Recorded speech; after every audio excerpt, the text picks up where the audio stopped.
Since Christmas Day, we've been listening to the stories that followed the birth of Jesus. The appearance to the shepherds, Mary and Joseph taking Jesus to the temple, all the revelation of who this child is. And today we switch to the Gospel of John, the beginning of the Gospel of John. As you know, there's 4 Gospels. In the Gospel of Mark, there is no mention about the birth of Jesus. The Gospel starts with Jesus as an adult, as he comes to be baptized by John the Baptist. And the Gospel of Mark was the first Gospel written around 70 AD. Then we have the Gospels of Luke and Matthew, where we have the infancy narratives, the stories about the birth of Christ, obviously before and after. And then we come to the Gospel of John, which was written about 90 AD.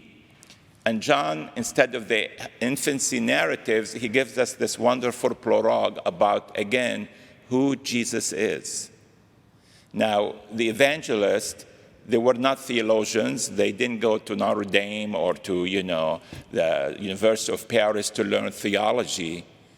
And yet, they were able to reveal and express who Jesus is because of the Holy Spirit, the inspiration of the Holy Spirit.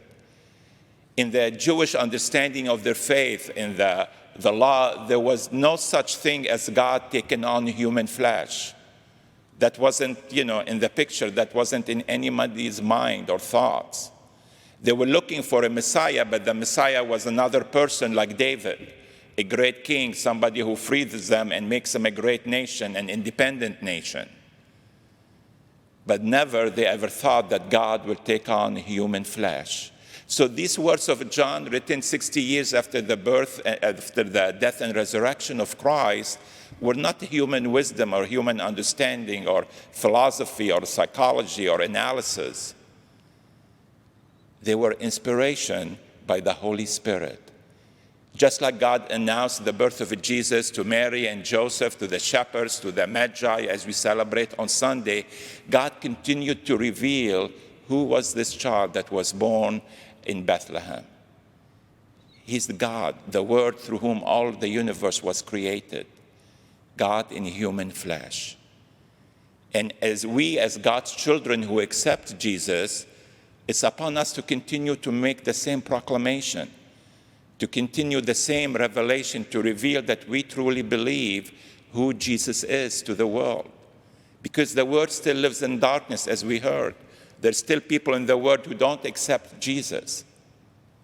It's upon us, those who accept Jesus, to reveal his true identity to the world and those around us. So in this, the last day of the year, maybe we take some time to reflect on how do we make Jesus appear or present in today's world, in the people around us? How do we continue the message of Christmas and God's work of revealing his only Son who came to save us from sin and death?